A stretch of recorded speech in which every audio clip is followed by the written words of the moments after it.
A couple years ago, I watched my uncle, a once strong, confident man, start avoiding stairs, then sidewalks.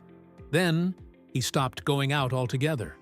Not because of some medical condition, but because he was terrified of falling.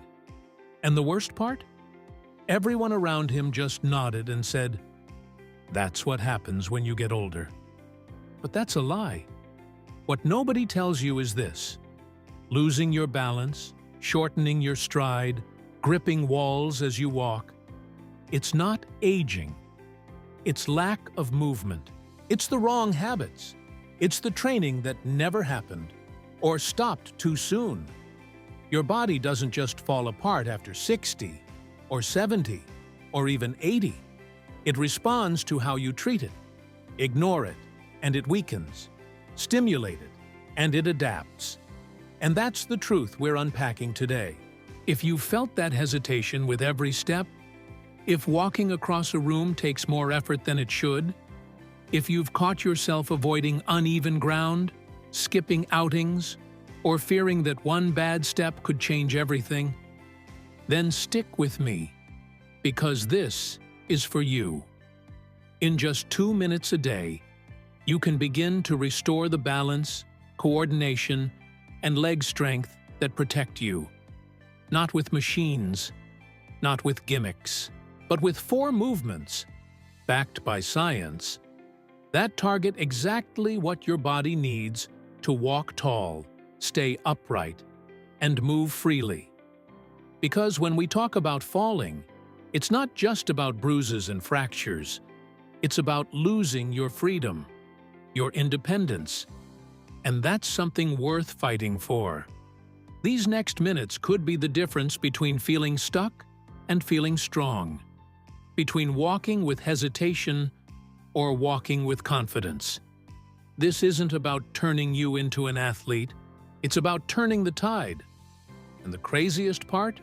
You can start right now. Even if it's been years since your last workout, even if you've already had a fall, even if you think it's too late, because it's not. This is about momentum, consistency, and taking back control, one small step at a time. If this is already hitting close to home, hit that subscribe button. Because what's coming next might just change the way you train forever. Exercise 1. One-leg balance. There's a test so basic that most people dismiss it as child's play until they try it. It's called the one-leg balance, and it reveals more about your health than most medical charts ever could. Here's the deal. If you're over 60 and can't stand on one leg for at least 10 seconds, science says your risk of falling, fracturing a bone, or even developing life-limiting conditions skyrockets. But nobody talks about this. It's not trending. It doesn't sell pills or fancy gadgets. So it gets ignored. And yet, studies from the Mayo Clinic and other top institutions confirm balance is not just a fitness metric. It's a mirror into how well your brain, nerves, and muscles are working together, or falling apart. What's even scarier is how silently it slips away. You don't wake up one day unable to walk. It happens slowly. You stop taking certain routes. You hesitate before stepping off a curb. You cancel outings that feel too risky. Not because your legs gave up, but because you stopped trusting them. That fear, that hesitation, it becomes the cage. But balance isn't lost forever. You can bring it back faster than you think if you train it right. And this movement is where it starts. Stand next to a wall or sturdy chair. Place your feet hip-width apart. Shift your weight onto one leg and lift the other a few inches off the ground. No need to raise it high, just enough to feel slightly challenged. Keep your eyes on a fixed point ahead, soften your knee, and hold. Try for 30 seconds, then switch legs. Repeat 3 times each side. In the beginning, 5 seconds might feel impossible. Your foot might wobble. Your brain might scream, "Stop." That's okay. That's the work. That's your nervous system rewiring, your muscles waking up, your confidence being rebuilt. And here's the best part. Do this consistently, every day, and you'll feel the difference fast. Your steps will feel more certain. Your posture will stand taller. And stairs, sidewalks, even crowded spaces won't feel like traps anymore. They'll feel like freedom. But standing still is just part one. What happens when you're moving? When the floor shifts? Or when you're caught off guard? That's where the next move becomes absolutely essential. Exercise 2. Heel-to-toe walk. You know that uneasy feeling when you're walking through a tight hallway? Or navigating a sidewalk that's cracked and uneven? Maybe it's late at night. The lights are dim.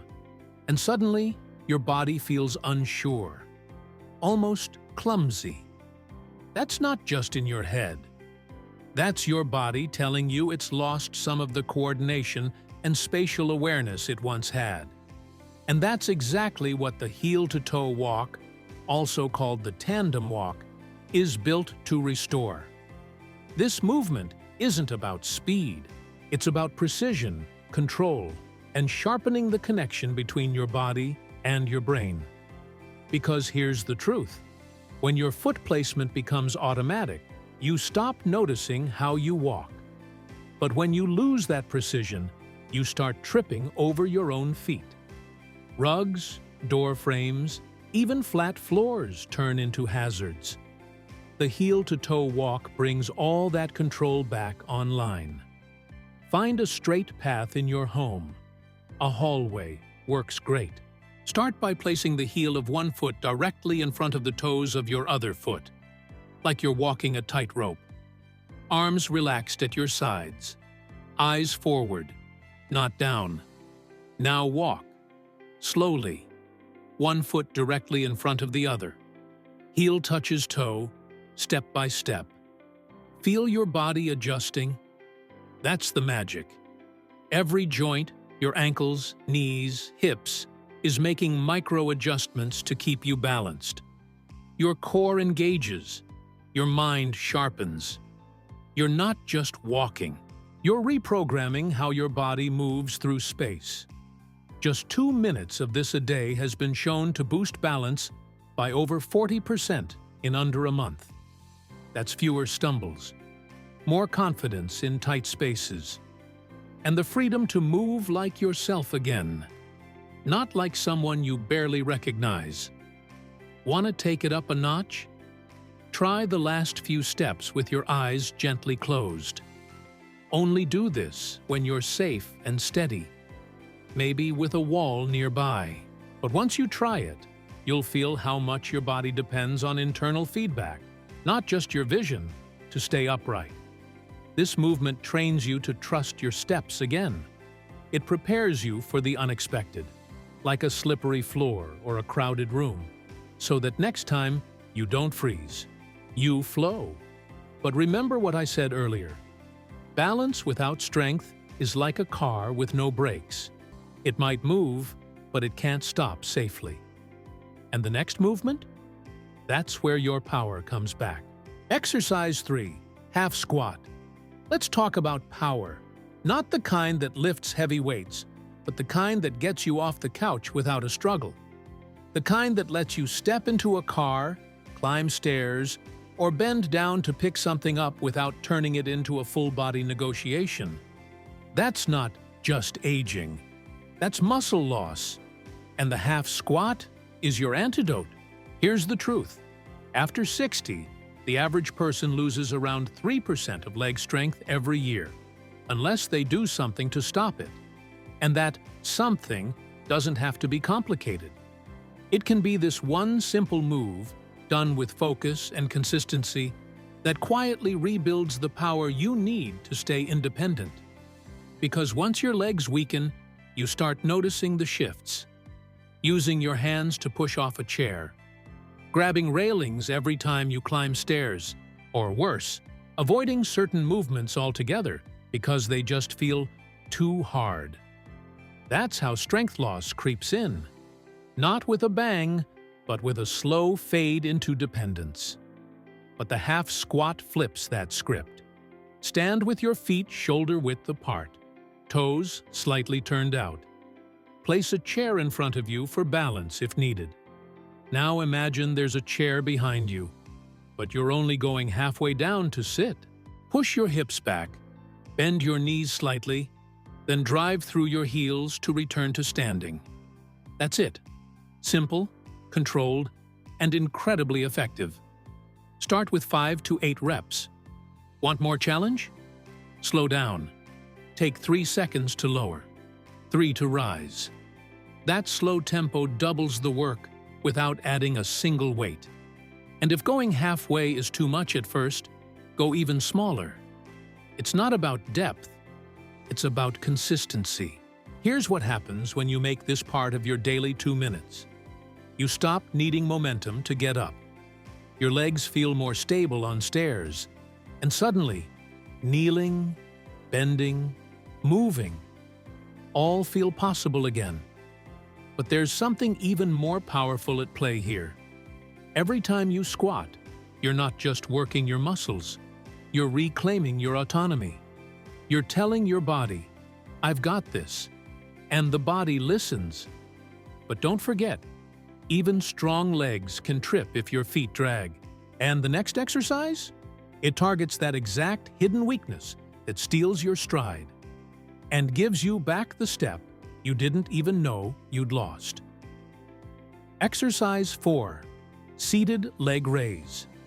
Ever catch yourself dragging your feet just a little? Maybe it's subtle. A light scuff on the floor, a near miss on the rug, or that awkward moment where your toe clips the step. That's not just tired legs. It's weak hip flexors, and they're one of the most overlooked muscle groups when it comes to walking stability. These are the muscles responsible for lifting your leg every time you take a step. They're like the ignition switch for movement, and when they get weak, the engine starts to stall. Your steps get shorter. Your feet stop lifting as high. And the risk of tripping? It climbs fast.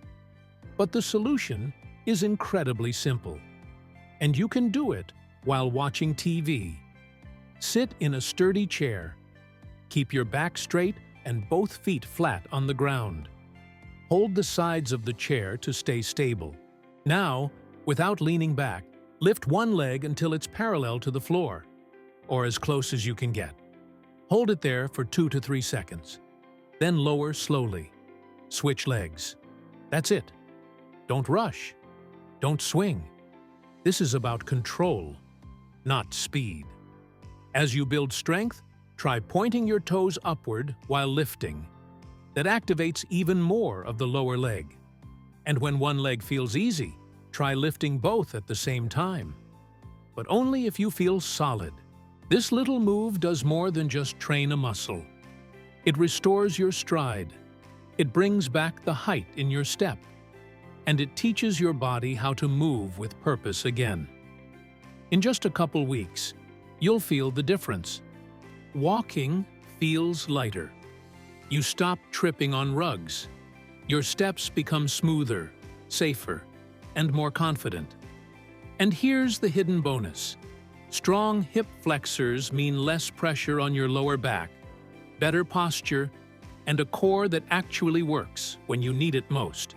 Because when your feet lift high and land steady, every step becomes a statement. I'm still here, I'm still strong, and I'm not done moving. But now comes the real test. Will you let this be another video you watch and forget? Or will you turn these 2 minutes into your daily ritual, the spark that reignites everything? You made it this far, and that says a lot. Because while most people your age are being told to slow down, you're here, doing the opposite. You're choosing to move forward, to push back against the idea that getting older means getting weaker. And now, you've got the tools to prove it. 4 exercises, 2 minutes, 1 mission. Reclaim your balance, your strength, and most of all, your independence. Today, You saw that you don't need hours at the gym, expensive equipment, or complex routines. What you need is consistency. A small daily habit that reminds your body, I still got this. That shuffle you used to feel? It can become a stride again. That hesitation on stairs? It can turn into confidence. And that fear of falling? It can fade. One rep, one breath, one simple movement at a time. Because your body hasn't forgotten how to move. It just needs a reason to remember. And you just gave it one. So here's my challenge to you. For the next 14 days, commit to these 4 exercises. Set a timer. Mark your calendar. 2 minutes a day. Then come back here and tell us, what changed? What's the one thing you're changing in your training after this? If this video gave you at least one aha moment, drop a like, hit subscribe, and let's keep building this together. And remember, it's not just about living longer, it's about living stronger, with freedom, autonomy, and the kind of confidence that makes people go, wow, they've still got it.